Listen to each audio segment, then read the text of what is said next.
to the ring right now, ladies and gentlemen, out of Mound, Minnesota, at 218 pounds, he is the great Greg Gagne.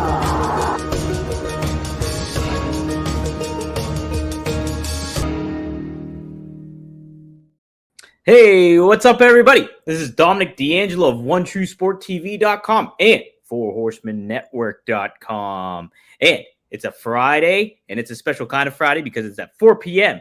And we got the boss himself. It is Mr. Magnum TA. Magnum, good to see you. What a busy week you probably had, huh? Busy week. It's kind of interesting to catch up on Fridays since it's kind of the end of the whirlwind rather than earlier in the week. But like to let everybody know that Greg has had his surgery, which by all accounts was successful, but he's got a long road to recovery ahead, and we're just sending him our prayers and good thoughts, and wanting to get him back on here with us, sharing some of those pearls of wisdom as only he can do. Absolutely. I want to hear some. We should play some Bob Seger, but we get a copyright flag. But yeah, he won't be Bob Seger in it for a minute. Not for a little bit. Yeah, not for a little bit. But yeah, he had his back surgery this past Monday. Laura gave us some good news that it went well. And like Magnum said, a long road to recovery. So if you want to give him some support and show him some love, go to his Instagram at gagne.greg and send him some good feedback there. I'm sure he would appreciate all that stuff. So, yep. But yeah, best wishes and prayers to Greg. Hopefully we'll get him back here soon into the mix. Let's give some shout outs to some folks in the chat. Jen Vargo. Hey, Jen, good to see you in here. Eddie Prather's in the house. Dom and Magnum, he says, what's up, CB? Good to see you too. We also have Logan in the chat. We'll be talking about some of the figures coming up here. Charlie chimes in. Good afternoon, Dom and Magnum. I hope you gentlemen are doing fantastic. A pleasure to be here. Good to have you here, Charlie. And he said, yes, prayers and a quick recovery for Greg. Absolutely. And yeah, thank you too. Well, Jen, for the well wishes here. Cool. Yes, Eddie's already asked the question, but guys, if you want to ask a question, feel free to. If you want to help support the show, Super Chat always helps, and your question will definitely get answered. But yes, if you're watching on whatever channel it is, whether it's OneTrueSportTV.com or FourHorsemenNetwork.com, be sure to like, share, subscribe, and get the word out about the show and everything like that. So we've got some interesting topics to cover today, I think. I wanted to start with this one, Magnum. We talked a little off air about it, but TNA, they obviously, Tessa Blanchard's a big part of that company, and somebody else that was a big part of that company was Gail Kim. She's no longer there. They let her go, and she, I believe she just released an announcement expressing her thoughts on the matter. But I wanted to get your thoughts. Gail has been an imperative part of TNA for years on end. Even during COVID, I interviewed her and all that stuff. And like, you think about the Knockouts division, that was the premier women's division in all pro wrestling. And like, I don't think you could have that without somebody like Gail Kim there. But I wanted your thoughts about your interaction with her, what you think of Gail, and the aftermath of all this. Well, to me, having Gail represent TNA was such a value add to that organization. I don't care whether she was helping produce or just there for morale or having coffee with the crew. Having a legend of her caliber and the innovator that she was throughout her career, it was just, it was a great big plus to have her there, representing the company. So yeah, I'm very, really a little dismayed to see her gone. I mean, the only other woman that comes to mind is who's had that kind of impact on the industry to me is Medusa, and friends with both of them, I'm curious, what's going on in the thinking, in the group. I mean, I'm betting on them. I want them to do well, and I want to see that brand, get back into top contention, because they have inevitably over the years, though not having the eyes on that that some would like, have produced some really good product. And bell time to bell time, has been good. And the interjection of the folks that have come over from the WWE and the association with the network, you think that would be just a bridge to continue to grow. Maybe try to get on a better network to have more visibility with fan base and all those things. And in doing so, again, having somebody like Gail, who's still, looks like $1 million, looks like she could still go in there in the ring and go if she wanted to, as part of your company, just doesn't make sense to me. So, maybe more will get enlightened, but I'm just really scratching my head about it, kind of like the rest of the world. It's it's a very much a head scratcher, considering, her tenure there, what she clearly contributed to that company and elevating that women's division. And then on top of it too, it's her legacy is just something like she is a TNA figurehead, big time. Like I think I would put her on the Mount Rushmore of TNA, to be honest. Like I really would, because you think of what the Knockouts division was, and she epitomized that. People are too speculating that this could be indications of maybe like TNA making way for a sale to WWE or TKO picking up the company. I don't know if that's in the cards for it or anything like that, but I don't know. If that was the case, I mean, I would keep Gail Kim around for that, because who else is not more knowledgeable than her, I would say. I'm going to flip the script on that. Okay. So as far as there's no value add for the WWE to purchase anything. Yeah, I mean, they are the marquee brand. They've got the greatest talent on the planet working for them. They got the best developmental system it could possibly be going. And TNA is a nice place to slide some of their other people in and out in an interesting way to kind of blur the lines and create some new storylines. But there would be a whole lot of logic into why that they would want to no bigger than they are. If they would have to have some great big footprint that would expand something of the WWE's universe, in my opinion, to make that a palatable idea. And I mean, if Vince was still in the game and knowing he was not a Gail Kim fan, then I would buy into some maybe the conspiracy theories about all that. But the WWE is on a level all their own today, and there's nobody even in a close second. So the way they're playing the hand right now, to me, is where it would make most sense for them. I don't see them having to come off the hip with money for something like that. Well, I think that's a great point too. Like if WWE bought TNA outright, it kind of diffuses the allure of, hey, this crossover brand is coming in here. Now that you own it, it doesn't pack as much as a punch, I think, of like, oh, they're going outside of their realm here, which is what's kind of been neat about this whole WWE willing to work with so many different independent promotions and the TNA and this. So it's just like, I don't know. It does seem like it would be the only thing that I would want to, that I would think that would be a big incentive for them is that library that TNA possesses, with all the current talent that they have from TNA on their current roster and stuff like that. So maybe that kind of acquisition would make sense, but I don't know.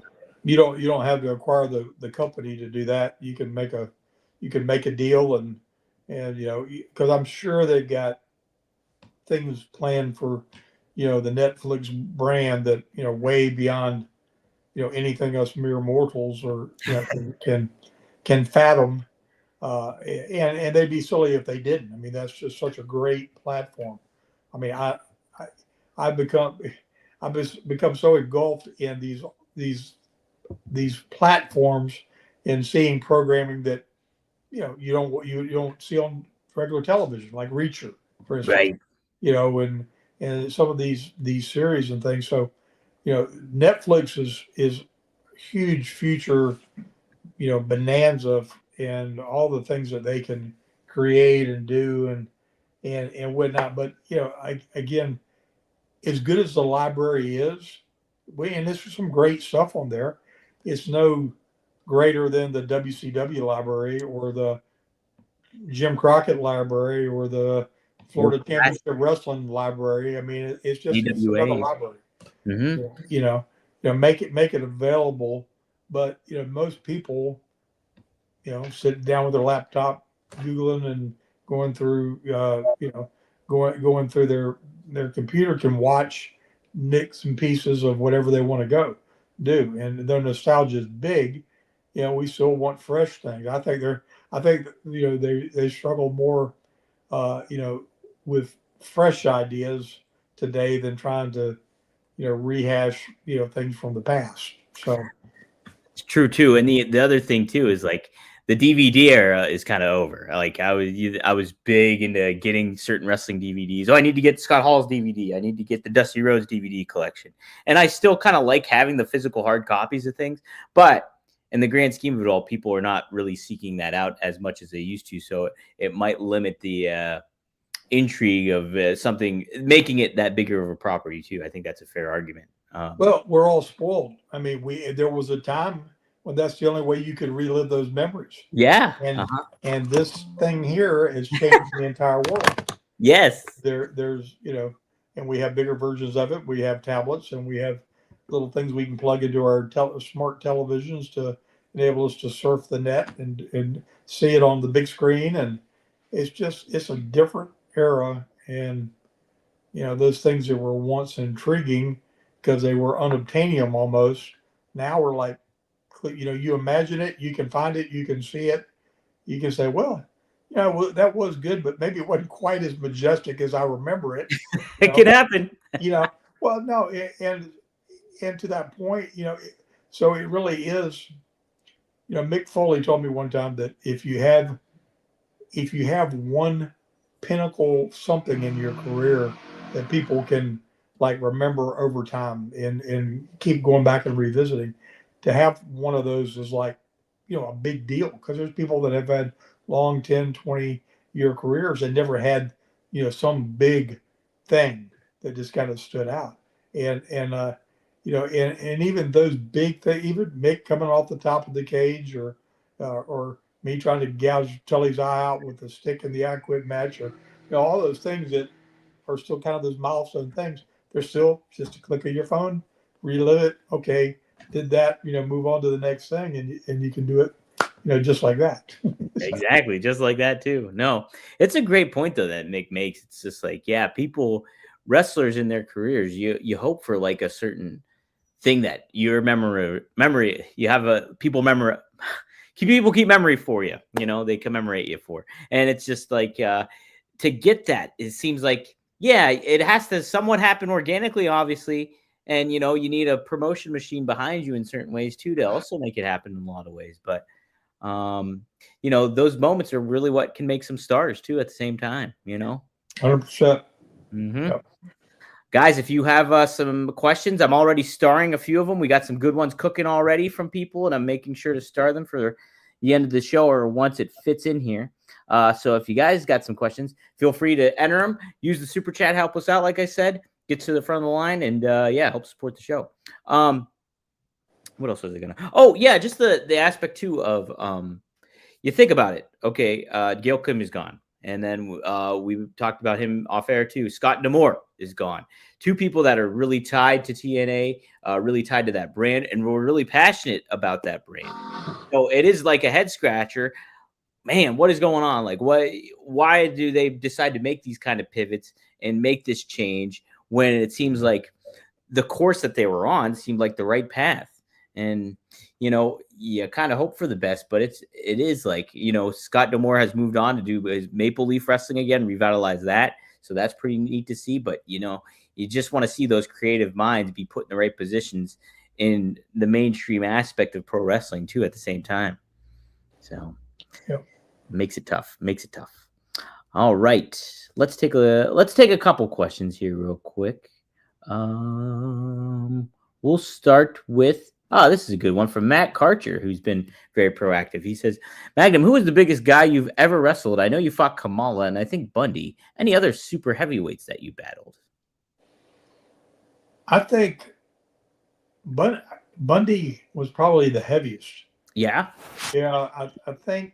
Yeah, I mean, Kamala was probably 365, 375 when I wrestled him.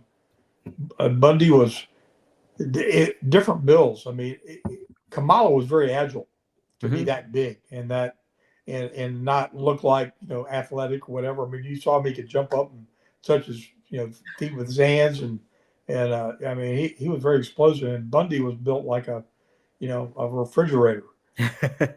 and I mean, had a great heel look. When he shaved those eyebrows off and did that. I mean, did you ever see him when he was Chris Canyon when he started? No. Well, he had a head of hair. I remember seeing the head of hair. The eyebrow, like a whole different guy. But yeah, right. Man, when he cut all that off and came out there with that Mr. Clean look and just, I mean, he looked like something out of a Spider-Man villain comic book or something. Right, Kingpin. Yeah, Kingpin, exactly. And but he probably had those between those two. They'd have to be the biggest. How was your interaction with Bundy and stuff like that? I heard he's kind of like an odd cat to kind of get along with a lot of ways, and unfortunately, he died pretty lonely. I think he had some cats that he had and stuff like that. But did you overall get along with him? I saw him when I first went to Mid-South, and of course, I mean, I had a 1.5 year run there, and that was my first, push to work main event. And he was trying to find his way, kind of too. I mean, I listened to that going, poor Ernie Ladd just browbeat the soup out of him about, trying to give him more intensity and this, that, and the other, because Ernie was a big man and he knew, things that big men needed to do to get over. And so, I was kind of with him when he was, again, finding that character, refining what that would be. But it was always nice to me. Very, I mean, I really don't remember, a handful of people that I ever had any problems with, working with in the ring. I think wrestling too is my only little weird caveat story, and I loved him too. He just I was just with him in the weirdest transition of his entire career, and he was having trouble finding his way. Yeah, right. Well, no, I remember. So my first introduction to King Kong Bundy was like in 1995 when he returned to like WWE, and so he was like, we had this VHS where he's fighting Razor Ramon and stuff like that. So he's not as in his prime as it would be like back then. But then I got to see once the WWE Network showed up, I binged like all of World Class that they had, and there's this awesome promo of him maybe he's with Gary Hart or something like that, but he's like eating a drumstick on a dock and cutting like a heel promo as he's doing it. I'm like, this is like some of the greatest stuff I've ever seen for pro wrestling. I was like, I'm invested. You got me, Bundy. You got me. Yeah, no, he was special. Yeah, and big guys like that can move and I mean, the one man gang, another guy. Yes. That was an incredible performer and absolutely huge. Yeah. So. And you never squared off against Brody, right? You were just didn't you? No, I think I was his puppy. He liked me. Yeah. He taken me under his wing, and I was never on the receipt of one of his blows. I used to laugh. I couldn't wrap my head around why everybody was so terrified. Because to me, he was just my bud. Yeah. I did not think about him or Stan either one like that. Right. Good stuff. All right, we'll take some more questions here. You guys are dropping some really good questions here. I'm having a hard time choosing, to be honest. We'll go with Stamps here next. You've been involved in both the wrestling world and the business world. If you could go back in time, would you have done anything differently in your wrestling career to prepare for your life after wrestling?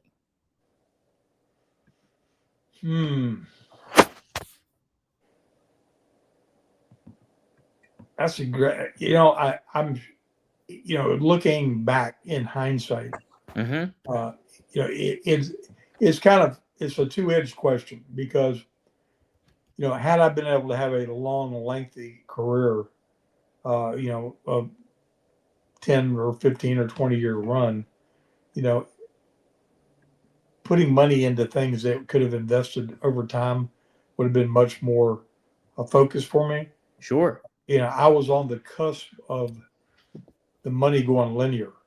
So in 1986, I was probably in that top 3% income earners in wrestling, but this was before pay per view, Mm-hmm. and our money was all derived, by how many people came in the building, and we split that up from the main events and made really great money. But I knew that the bigger thing was coming. But when pay per view came, it literally took a position that was $250,000 a year to a $2 million a year deal, and being able to navigate life and take and put away you know significant chunks of money to vest and grow over time would have been something very feasible then. But at the time, we were all living and spending so much going to and from and maintaining a look and a way that we were living a lifestyle. We were living it, but we were just spending everything basically that we had to Yeah. do it. But it was a different time. I mean, money was different. It was probably worth 3 or 4 times more than it is today. So yeah, I mean, obviously, financial planning was not anything that was ever offered up or prioritized with any of the promoters. And I don't know what WWE does today, but I have a feeling they make more things available to put people that would receive it to enable them to plan for a future. I've heard that they help people with their education if they want to better themselves and all kinds of different things. So I was right in the midst of seeing the business turn a corner and seeing where it went absolutely linear in terms of income earning potential. Because I knew that earning $1.5 million, $2 million a year would not be a drop in the bucket, the way things were going. And I was right. I literally laid in a hospital bed for 5 months and watched the whole business shift from where we were just having Starcades in 1986 and doing a simulcast to big time pay per views, and it changed the world. Yeah. Wow. That's very true too. What a transitional moment too that was at the time, and yeah, very fascinating. It's a man, and I was just talking to somebody, a coworker, how important it is. Like you think about the school systems today, and you never, even when I was in school, they didn't teach you, hey, some basic financing kind of tips about what you got to do to prepare for life after the fact.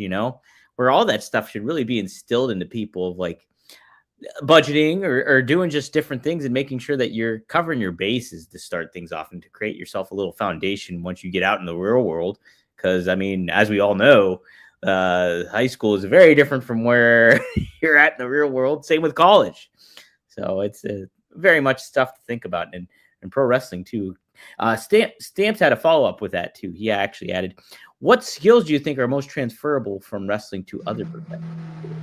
Communications, Oh, great.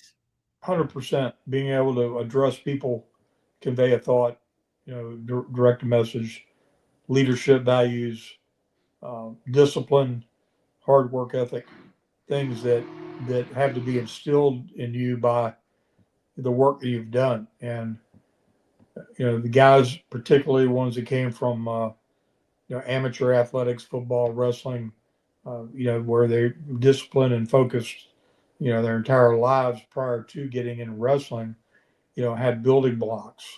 And, you take a guy like Nikita.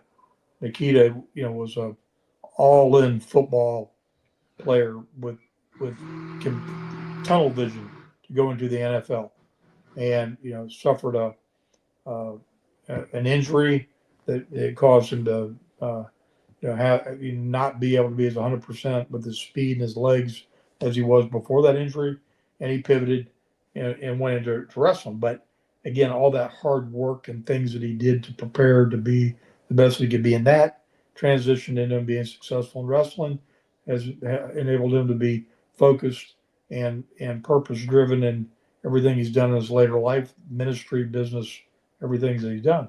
And for me, I had a multifaceted education because I worked for Turner Broadcasting for a couple of years in the Ivory Tower down there in Peachtree and DeKalb, and learned about the corporate end of big business, and the good, the bad, the ugly, the swimming with the sharks, the things that you got to be able to do to navigate all those things. So yeah, wrestling, if you were prepared and had become a student of the wrestling world and were striving to be the best that you could be every day, and had that kind of commitment and focus, put that same commitment and focus into other things, and you have a really good opportunity to be successful. Yeah. Absolutely. Absolutely. Yeah. Communication is so key. And that's with any kind of job or life in general. It's just like how you present yourself and how you make a connection with somebody can lead to something else, and just create more opportunities for both parties involved. And so, and what a valuable thing that is. Like, just even being, dude, you're wrestling in your underwear, and then you're got to get a microphone put in front of you, and you got to say something. I mean, that's like a nightmare and a half that you could have, and you're living it. And then so to be baptism by fire like that is like, okay, that's going to help me in different aspects of life. Yeah. And it's so funny because I wasn't one of those like kids in school that, was interested in theater or public speaking or any of those things. I was all in amateur wrestling. But when I got into the professional wrestling world and found this character and what this thing, it wasn't a stretch then to get in front of a camera and have a mic and have that little red light, and you're talking to hundreds of thousands of people at one time, and I never really thought about that, and consequently, after that life, when somebody puts a microphone in front of your face, or you're going to address a room with 10 people in it or 2,000 people in it, it really doesn't register to you that that's anything unusual or that's overwhelming or should be somewhat intimidating. I remember doing a Q&A one time at the event in Charlotte sometime the last 10 years, and this fellow came up to me afterwards, and he was an attorney. He said, "You're so comfortable." And I said, well, I said, it's not because I studied, and it's not because, of any great thing. I said, it's just what I've always done. And I don't know, I can't imagine it being any other way. So, I guess it's a gift that you acquire from going on that journey. Yeah, and speaking too of Nikita, Jen Vargo asked the question too. I thought you and Nikita had an awesome rivalry in the 1980s. Are you two still in touch today? Now, I do know I happened to see both Magnum and Nikita in Pittsburgh last year. It was, and I think it was last year. It was right. No, maybe it was over a year ago, because that's when we started collaborating with the podcast. But, yeah, we actually just did a men's ministry thing together with Lodi at his gym here in Matthews, North Carolina. I guess it's been 2-3 weeks ago now. Time just goes too goofy with me, but anyway, I was just with Nikita, and we see each other. We can see each other one time and not see each other for 6 months or a year, and it's the same when we talk on the phone. probably every 6 weeks or so, and exchange text, and he's busy, and I think, gosh, he's got so many grandkids. I can't remember what he told me, but it is some absolutely insane amount of grandkids. I mean, he had 4 daughters, Wow. and they have all been very, very blessed, and his quiver is full. Wow. Yeah. Holy smokes. He's got his hands full, man. Holy smokes. Keita's very nice guy, though. Yeah. Good question there, Jen. And thank you, too, for Stance for that question as well. Here's an interesting one. I wanted to see one almost sounded like the same one, but I want to make sure. Okay, so this is a good one. The Polaris post. This is a two-parter here. I got to pop it up at 2 different times. He says, you are known for your charisma and connection with the audience. In today's wrestling landscape, with a focus on high-flying moves and spectacle, do you think the importance of character development and storytelling has diminished? How would you approach your character if you were debuting today? I'd approach it the exact same way that I did, and it would be unique because there's nobody really, in that lane. I mean, Randy Orton is the closest embodiment of the way things were kind of, to me, from bringing old school and new school and very just very deliberate, well thought through actions as well as words that he communicates, and it never goes out of fashion because it's so credible, it's so believable. You don't have any problem relating to that person as being real and not something that's put on, and it brings people into whatever challenge it is you're looking at. I mean, when Randy rolled in the ring, and we thought he was going to punt Kevin Owens' head right off his shoulders. I mean, he made believers out of people in there. You felt like, I mean, you looked at this guy. He's almost 300 pounds. He's got thighs big as the state of Texas, and he looked like he could legitimately take somebody out for good. And there's not a whole host of people that have that credibility today, the impact, hard hitting thing, and still are the bigger than life, characters, and have it all. So, yeah, I would approach things, very, very, very similar. Maybe save the intensity for that specific deal. But let me just say this, like, as well as I feel like Cody and John Cena's back and forth have been, and I think they've done an amazing job. I could not have portrayed it just like Cody's doing it, because you couldn't have done to me what was done to him, and me be standing 2 feet away from you with nothing between me but air, and me not being on top of you, with fists flying, and so that's the kind of difference, because they orchestrate things and lay things out and do things that are play well to the theater of it Magnum, you all. still there, or am I lost? I'm here. Oh, okay, cool. Where are you? Now I'm back Anyway, here. I'm back. yeah. Hold on, I'll put myself back. There we go. You go. But talking about those views, if somebody had done something that dastardly to you, do you have to talk about it? 100%. Are you in somebody's space in their bubble, and you just gonna give them a tongue lashing? Magnum not. Yeah, I'm going to I'm going to remind you of that potato I got in my ear from that guy, and everything else that transpired when they worked that angle. Well, so let me ask you this then, because I think too, if I'm putting Magnum in the position of Cody, when he first has that interaction with Cena, which was in Brussels, so Cena's first heel promo, like, I could imagine you just kind of going and laying into Cena, like going back and forth. Then there's a pull apart that would supposedly happen or whatever they do. But it's just like, then you're off to the races. Then things are really heated up. Then you're like, oh my God, WrestleMania's right around the bend. I can't wait for these two to tear each other apart, so to speak. But how do you continue to keep that hot then week in and week out when you have television program to worry about? Do you think that's still something that's sustainable at that same point? Then you tell the story. Then you give them the opportunity to be on split screens and things where they can't be in the same room.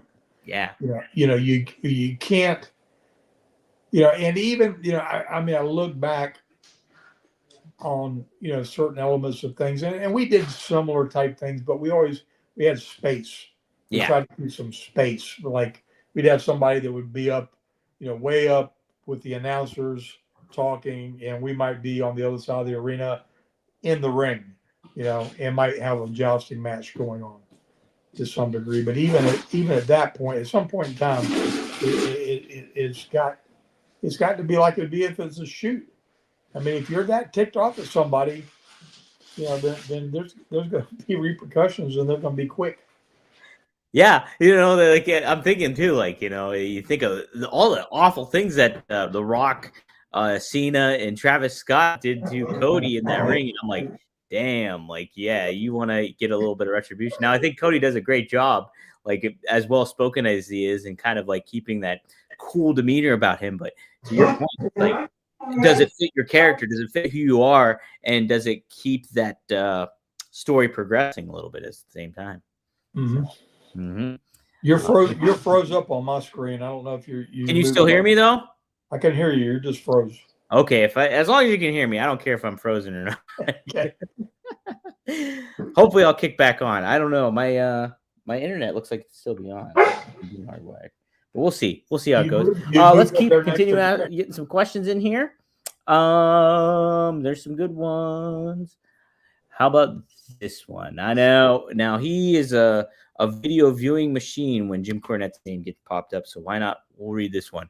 Magnum, why does Jim Cornette hate a lot of the wrestlers in wrestling today? This is from CB. Well, that's a big old question. If I could get inside the head of Jim Cornette, it'd probably scare me to death. Man, I love Jim. I mean, he's a brilliant guy, but he's to be brilliant in wrestling. I think you have to be borderline crazy a little bit along with, which means, I mean, you can't be lukewarm. You've got to be, you got to be passionate about the way you see something, the way you look at it. And I try to figure him out sometimes, because sometimes I don't know if he's doing or saying things just to be brash and be outspoken and and be what he's known for. But I mean, genuinely and for the most part, he's spot on about a lot of things, and some things that are just, you just shake your head and you can't figure out what the logic in anything is. There's no evidence of any psychology or any thought through, or what kind of picture they're really trying to paint. It's just like sporadic. It's like watching a one-act play that nobody knows what's going to supposed to happen next.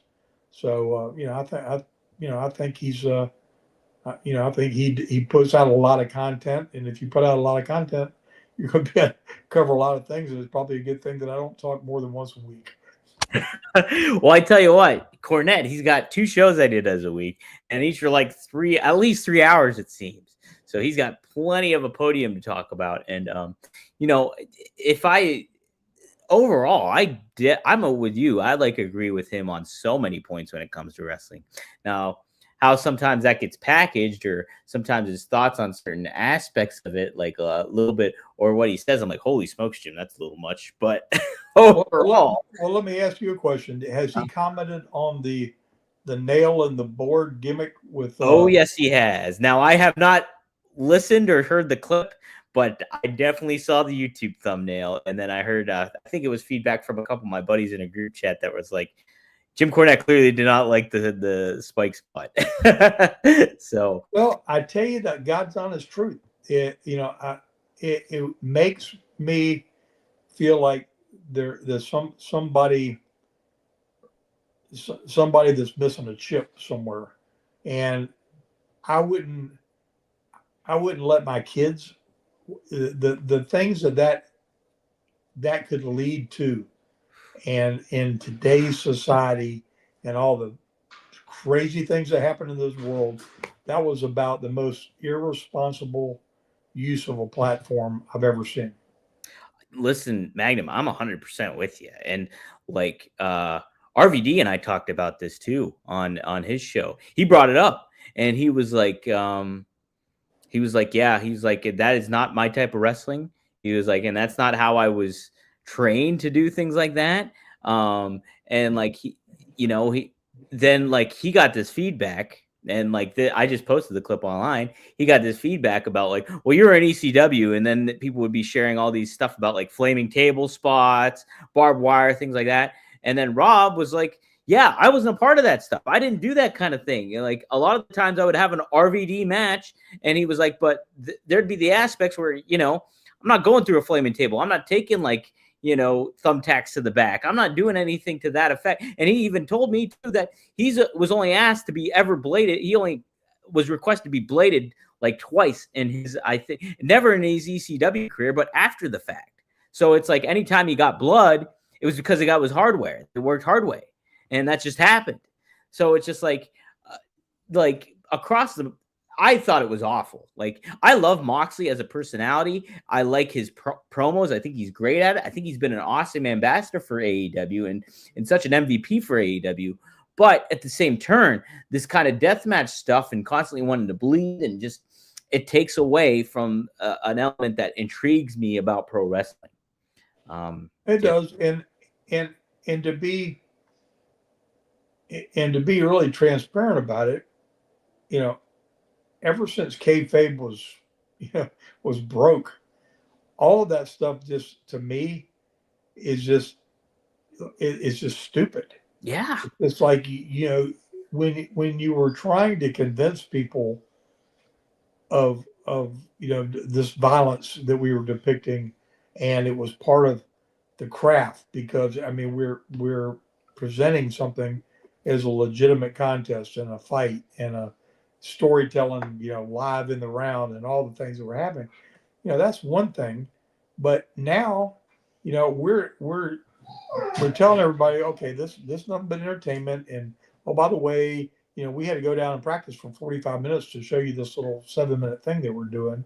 And we got A, B, C, D, all the steps we're going to step through. And yeah, we're going to use this violent thing and this violent thing. And it's just an insult to everybody. I mean, there's things that we did back when that made sense at the time, because that was the era, the time, the credibility, and what it took. But the minute all that changed, then all of a sudden you become a bunch of masochists. Right. Well, and the thing is too, there was an independent wrestler. I won't call him out. He doesn't wrestle anymore, but he made a tweet that said more people had matches with RVD and Jerry Lynn have harmed wrestling more than the John Moxley back spot has. And I was like, no, that's not the case at all. I'm thinking like Jerry Lynn and RVD were trained by wrestlers, like, then taught you the foundation of it all. Like, it's what the younger wrestlers would tune into. And RVD says this too, is like, people are so used to playing video games, what they see in video games. Yeah, what they see maybe RVD and Jerry Lynn do in the ring is something that they want to emulate, but they don't know the little details, the in-betweens, the amateur background that guys like you or Greg or, you name it, have had. And like, so to have a foundation, like, they don't piece that together. So for him to say something like RVD and Jerry Lynn matches have ruined wrestling more so than the aspect of that John Moxley spot is like, I thought it was just out of place for him to say something like that and just like really off base. Well, you've got to consider the source. Mm-hmm. Everybody can sit back and have an opinion, but I'm not investing my family's time in being, part of watching that kind of entertainment. I'm just not doing it. As a matter of fact, is unless they marketably make some drastic turnaround, it'll be a long time before I push that button again. Yeah, it's frustrating. Like I watched AEW this past Wednesday, and I thought it was overall a really good show. And I thought they're piecing some things together. No back to the spikes or no blood going crazy or anything to that effect. But I mean, like that really, I don't really want to stand out differently from WWE, but there's different ways to do it. There's different ways to do it. The funny thing is, to make this full circle too, is that I think Tony Khan has in recent weeks has said that he still listens to Cornette and like agrees with him on a lot of stuff, I think. And like it's just head scratching that doesn't get applied to the television products in a lot of ways. No. So anyway, yeah. That Cornette comment made me think about all that. We went down that road. That's it. Great. Good question though, CB. Yeah, Cornette always gets clicked. I would love to have him on here. I've emailed him a couple times to try to in hopes to get him, but don't know about that. He's a very private person. His videos aren't videos; they're just audio with a screenshot over it. So, let's see. We'll take a couple more questions before we close this baby out. I want to make sure somebody had a good question. I want to make sure I covered. Here we go. Eddie Prather, regular on the show. Question for Magnum: is there any territory that you didn't work that you wish you had back in the day? The only thing I wish I'd done was wrestle in Madison Square Garden. Ooh, man. That's it. That's it, huh? Yeah, we did the Meadowlands when we went up, and then we go into the city afterwards and everything, and it definitely had the New York flavor. But to have a whole career and wrestling all the iconic buildings in Comiskey Park and all the really cool places, I had the pleasure to be able to perform. The Madison Square Garden, that was kind of a part and parcel to the whole package. Did Dusty talk to you about him wrestling in Madison Square Garden? Oh yeah, he talked to me about it a lot. Talked to me about him and Superstar and talking about Bob Dylan and Studio 54 and all. Just I mean, the whole life, the whole deal. Yeah. Before I forget, let me ask you this, Magnum. With somebody, a big legend like George Foreman passing away, and I learned after the fact that he was a fan of pro wrestling. I didn't know until that. But is there anybody like outside of the business that you were pretty starstruck that you got to meet when you were in your heyday of pro wrestling?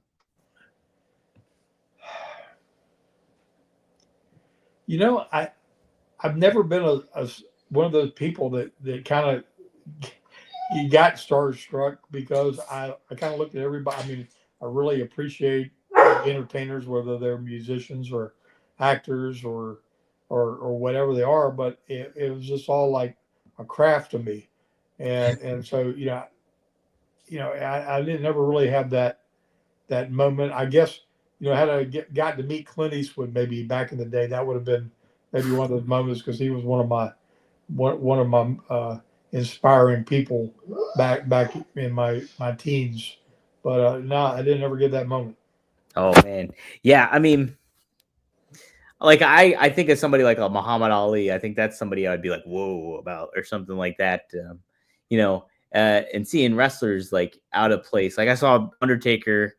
When was it? Like, Ric Flair's last match behind the scenes, and I was like, well, it kind of took me back. I wasn't starstruck, but I was like, oh, there's the Undertaker. Okay, but it's just like making that kind of register it's an interesting thing, and I'm always kind of fascinated. I love it when big name celebrities, especially athletes, really like pro wrestling and stuff like that. And so I always think that's just such a neat thing that speaks to the genre itself of how over encompassing it is.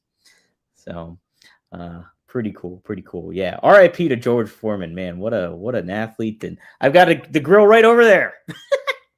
So there you go. There we go. Representing. Oh yeah. Magnum, did you hear about the Ric Flair Act? This proposed Ric Flair Act? Did you catch wind of this? No. Okay. I brought up the article just because. So it says Ric Flair Act proposes $500,000 for study into North Carolina Professional Wrestling Museum. A bipartisan group of state senators filed a bill on Monday proposing a study to explore a professional wrestling museum in North Carolina. Senate Bill 404, entitled An Act to Remember Iconic Combatants Through Fostering Learning Awareness and Interest in Wrestling with an R, is sponsored by State Senators Jay Caudry, Danny Britt, and Ralph Hayes. The bill is known as the Ric Flair Act, after Charlotte native regarded as the greatest professional wrestler of all time. The Ric Flair Act seeks $5,000 from the general fund to the Department of Natural Resources to study the feasibility of establishing a professional wrestling museum in North Carolina. If the bill becomes law, the department is scheduled to report its findings and recommendations to the Joint Legislative Oversight Committee on Agriculture and Natural Economic Resources on July 1st, 2026. The bill's sponsors are seeking to make the Ric Flair Act effective this July 1st. So there you go. So like they want to essentially basically, I guess, have a pro wrestling museum in North Carolina and call it the Ric Flair. I don't know. What do you think of that, Magnum? I know that. No, I think they ought to send us all a pension. That's it. Yeah, that I can get behind that. Right. Mm-hmm. Yeah, but that's very cool.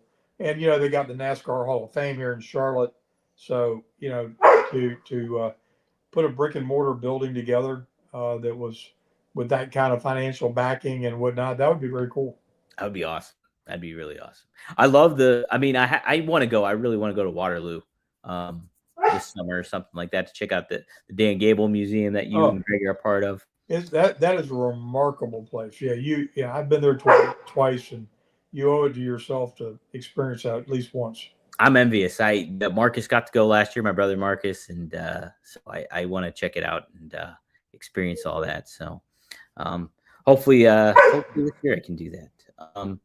Cool. Let's see if I want to cover anything else. I know I started a few things here.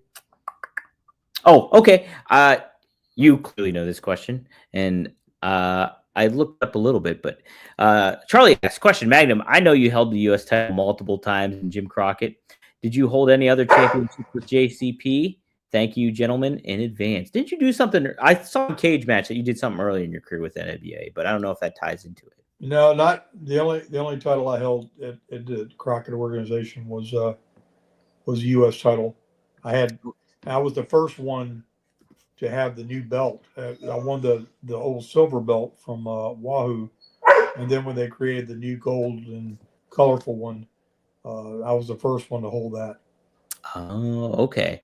So what I see here on Cage Match, this is through NWA, but this is you were the Florida Global Tag Team Champions with Armstrong, Scott McGee. Then you were Trios Champions, I guess. Yeah, that was and that wasn't the Crockett's. I mean, that was NWA. That was my first title. Yeah, and I held those. Yeah, we were the global. That's beyond the world. We were global. You were global, guys. Yeah, we were the global champions, and I had a good run with that with Scott McGee and Brad Armstrong both. Do you think? How did you like being in a tag team? Did you like that overall, or were you just single wrestling match focused? It was good. It was good from a learning perspective. I preferred single matches as I learned the craft, but the tag matches were a great way to learn, especially when you're out there with more experienced people and having 4 guys to learn from as opposed to just one. It adds a whole nother dimension to what you're doing. Yeah, absolutely, it does. It enhances it. Like, it gives you more tools in the toolbox, so to speak. Oh, it does, and it's psychology and Scotty and I worked so many matches with the Royal Kangaroos down there in Florida, and we do 30 and 45-minute Broadways every night. And Dusty just had me out there with these guys that were just teaching me. I was on a crash course, learning and psychology and selling and coming back and just milking the tags and all the things that we did. It was it's, to me, I can't imagine having to learn the craft the way they do today. And I also can't imagine not being able to feel the spontaneity of being able to improvise. Oh, That would be heartbreaking, to me, just personally. yeah. And I see it too. It's like when I'm at independent shows or where it be, I see a lot of guys like rehearsing what they're gonna go throughout the whole thing. Yeah. It's And I see some of these young kids say, well, you old guys, you guys couldn't remember all this. I said, you know what? You're absolutely right. But I could go entertain people for an hour and I didn't have to think about it for 5 minutes before I went out. That's exactly it. And you know what? The funny thing is, Magnum, is like, theater kind of has that same kind of parallel connection to it because, like, I'm great at memorizing lines and delivering lines, but what freaks me out most is improv. Like, if I have to improv things, I'm like, that's another animal that I'm not used to. And like, I think that is more of an impressive of an art than me keeping track of lines and knowing what I'm saying and rehearsing them time and time again. So, so there we go. All right. I think that'll do. I will say to go back to Randy Orton, it's so fascinating when you hear about Randy Orton because so often, and even in Terry Funk's book, people always use Randy Orton. Like the veterans always use Randy Orton as like the keystone for modern wrestling and who reminds them the most of the business of old kind of thing. It's pretty cool to see Randy Orton just doing what he's doing, and he's just really great at what he does. So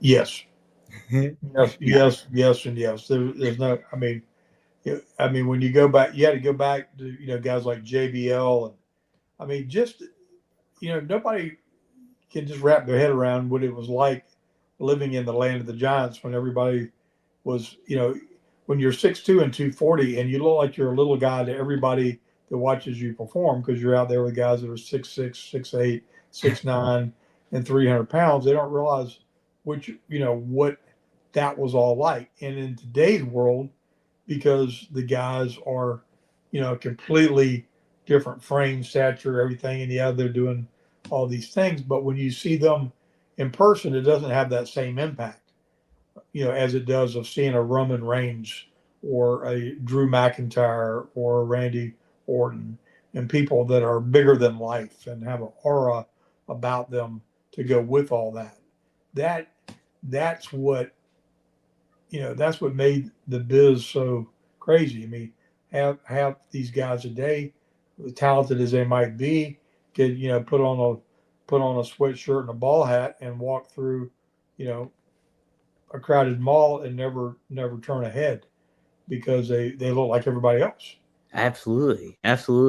Yeah, and you think about it, it's like, Randy Orton, he's somebody back in the early days of like the ruthless aggression era, like the early 2000s. He wasn't small, but he looked like he was trying to get into his own physical features almost like you're comparing him up against a Triple H or a Batista or Next to Batista, right, who's 320, right. So, And now you see Randy Orton, he's one of the big dudes, and he is bigger than a lot of the talent that's on television nowadays. People that can kind of like Cody still looks like a star. I've seen him in person and stuff like that. I think the way he presents himself, he looks like a star. CM Punk is like kind of the anomaly exception to that all because he was almost like a early pioneer of like that smaller stature guy that still has that kind of presence, that star presence to him. But yeah, I just think it's really cool that everybody goes back, and it's like I don't prompt it, I read it, and then I hear people say it. Randy Orton's like the standard bearer for veteran wrestlers as their favorites, so it's pretty cool. I bet he appreciates that to the hell and back, so pretty cool. Yeah, right. He's paid his dues. He definitely has paid his dues. All right, Magnum, is there anything you want to plug regarding Power Town or anything like that? Just that look forward to some big announcements coming here in the spring, and I'm looking forward to an exciting summer. Yeah, Yeah, you guys got some good stuff lined up. It's and I tell you what, the quality of work. Like I said, I saw that Stan Hansen figure at the Bruno Forever show. Looks great. I got the Bruiser Brody back here. I got the Kerry Von Erich back here. So you guys do some fantastic work. Be sure to go to PowertownWrestling.com, bookmark it, and keep tabs on what could be coming up and coming forward with all that stuff. So if you guys are interested, go to 1tsport.com. You can get some Magnum TA merch, some good Magnum TA merch. I got some other good stuff cooking. I still want to make Magnum a NASCAR t-shirt. We got the what is it called? The man of the not the man of the hour. What's it called? The beer drinking thing, Magnum, that you guys did? Oh, you're talking about the leader of the pack. Leader of the pack. I got to make a leader of the pack shirt. That's on my agenda too. So we got to get stuff like that. I have a good idea for Magnum too. I haven't even told him about another idea that I want to use. And then, yes, we got Greg Gagne merch up there too. So go to 1tsport.com and scoop up some teas, help out, support the show, and get some stuff cooking here. Far as anything else goes, I think that does it for me. And Magnum, this has been a good show. We miss Greg. It'll be nice to have him back at some point here. But hey, it's always good shooting the shiz with the boss himself. So I appreciate it, Magnum. Yeah, I appreciate you, Dom. Thanks, man. All right, guys. Thank you, everybody, for tuning in. Eddie, Charlie, Triple E, CB, all the regulars chiming in. Really appreciate everybody's love and appreciation. So we'll see you next time here on Straight Talk with who? Magnum TA. He's the boss, baby. Watch out.